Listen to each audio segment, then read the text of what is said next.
সামনে আসছে রাখি পূর্ণিমা। প্রত্যেকেই আমরা অল্প করে হলেও একটু মিষ্টি দোকান থেকে কিনে নিয়ে আসি। তবে এবারের মিষ্টিটা দোকান থেকে না কিনে ঠিক এরকম ভাবে একটু বানিয়ে সাইডে রাখতে পারেন। খেতে দুর্দান্ত হয়, যেন মনে হবে দোকান থেকে কিনে আনা হয়েছে। এতটা স্বাদ লাগবে। কাউকে যদি একটু ভালো কিছু খাওয়ানোর থাকে, এইভাবে করে খাওয়াতে পারেন। দেখবেন এত প্রশংসা করবে ভাবতেই পারবেন না। নমস্কার বন্ধুরা, নতুন একটা পর্ব দেখার জন্য আপনাদের সকলকে স্বাগত জানাই। আজকে রাখি পূর্ণিমা বা রাখি বন্ধন স্পেশাল দারুণ একটা কম খরচে মিষ্টি রেসিপি শেয়ার করব। খুব সহজে একবার বানিয়ে দেখতে পারেন, খেতে দারুণ লাগে। চলুন, আশা করছি আজকের রেসিপি অনেক ভালো লাগবে।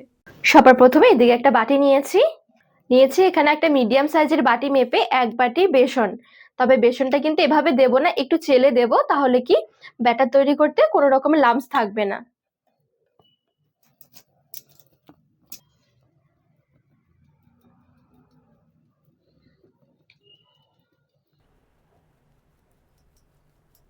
তো সুন্দর করে এখানে আমি বেসনটা চেলে নিয়েছি।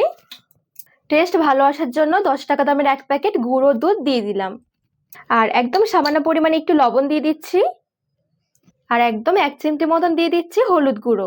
খুব বেশি কিন্তু দেওয়া যাবে না, অল্প দিতে হবে, তা না হলে গন্ধ আসবে। আর যদি হলুদ গুঁড়ো না দিতে চান সেক্ষেত্রে একটু ফুড কালার ব্যবহার করতে হবে।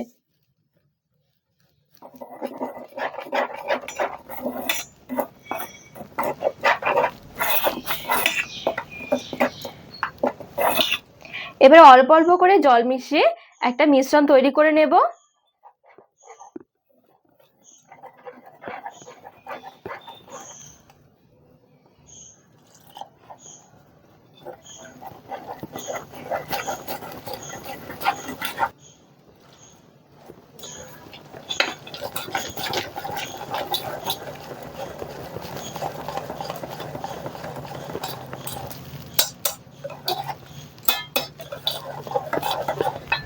তো এখানে বেশ সুন্দরভাবে অল্প অল্প করে জল মিশিয়ে খুব সুন্দর একটা মিশ্রণ তৈরি করে নিয়েছি, না অনেক বেশি ঘন না অনেক বেশি একটা পাতলা।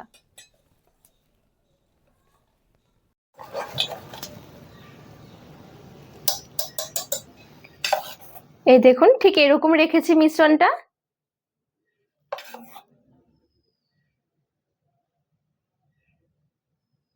গ্যাস ধরিয়ে এবার এদিকে একটা ফ্রাইং প্যান বসিয়ে দিয়েছি, একটু তেল গরম করে নেব।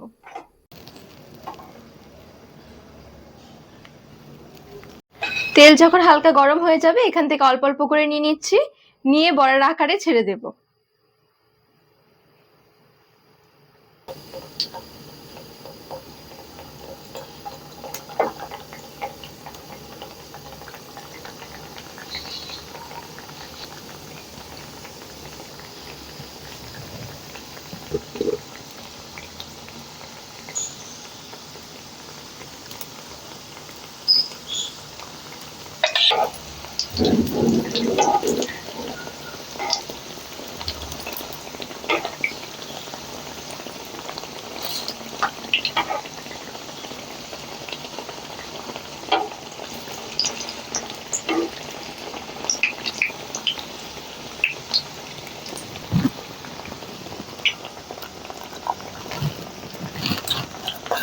তো এগুলো দেখুন সুন্দরভাবে কিন্তু ভাজা হয়ে গেছে, এরকম হালকা একটু লালচে করে ভেজে নিয়েছি। তেল থেকে উঠিয়ে নিচ্ছি।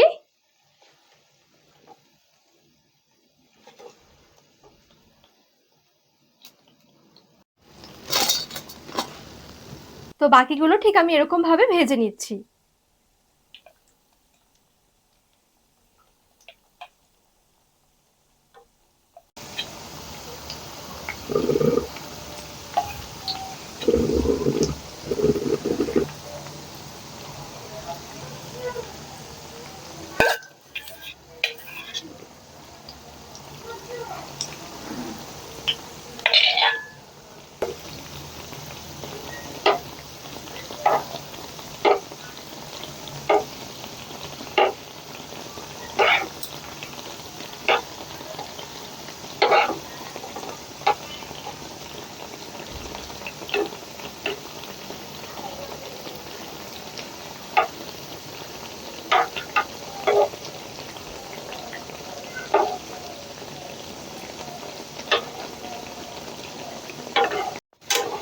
এখানে কিন্তু এগুলো সুন্দরভাবে হালকা লালচে করে ভেজে নিয়েছি।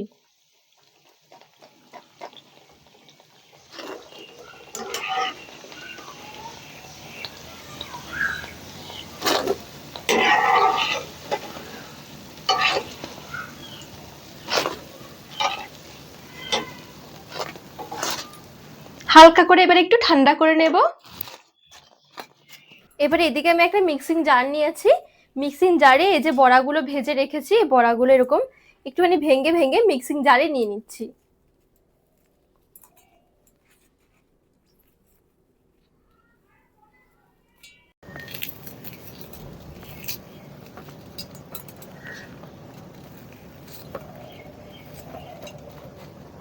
তো বেশ অল্প নিয়ে নিয়েছি, ঢাকনা লাগিয়ে একটু মিক্সিতে ঘুরিয়ে নেব। এই দেখুন মিক্সির মধ্যে আমি সুন্দর করে এভাবে করে একটুখানি ঘুরিয়ে নিয়েছি।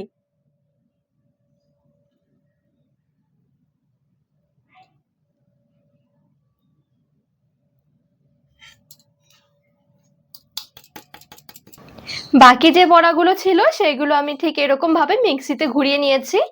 একদম দেখুন একদম ঝরঝরে হয়ে গেছে।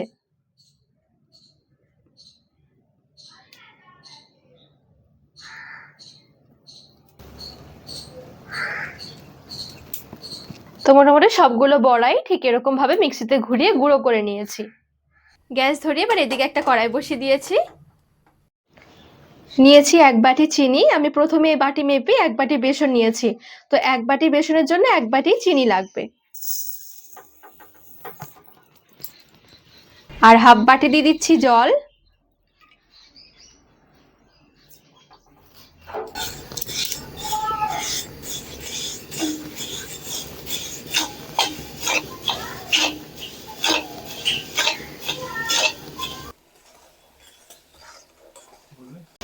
বেশ সুন্দরভাবে নেড়ে চেড়ে চিনিটা গলিয়ে নিয়েছি। রসটাও দেখুন সুন্দরভাবে ফুটে উঠেছে। 3টে এলাচের ভেতরের বীজগুলো একটু আধা ভাঙা করে রেখেছিলাম। এবারে এই যে এদিকে যে আমি রেডি করে রেখেছিলাম আগে, এগুলো নিয়ে নিচ্ছি এবারে এই রসে।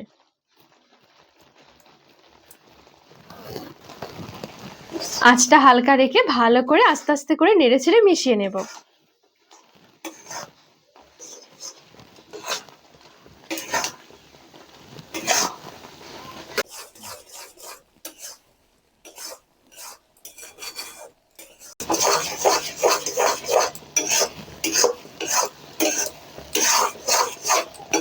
তো দেখুন বেশ সুন্দরভাবে এখানে নেড়ে চেড়ে একটু পাক দিয়ে নিয়েছি।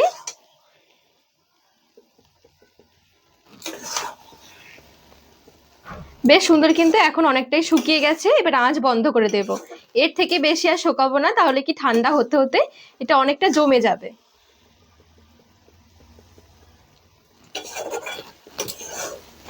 নামিয়ে নিচ্ছি আঁচ থেকে।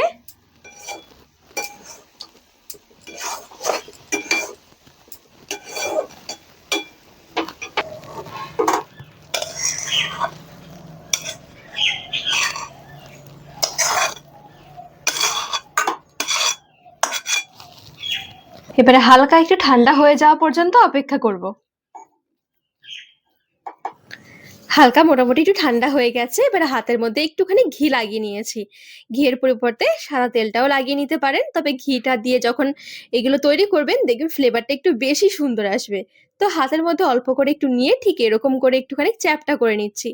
একটু চ্যাপ্টা চ্যাপ্টা করে তৈরি করছি। এগুলো যদি গোল করে বানানো হয় তাহলে হয়ে যাবে মতিচুরের লাড্ডু। বলতে গেলে একদম সেম রেসিপিটা, তবে শেপটা দেওয়ার জন্য একটু অন্যরকম দেখাবে। তো আমি ঠিক এরকম ভাবে বানিয়ে নিচ্ছি।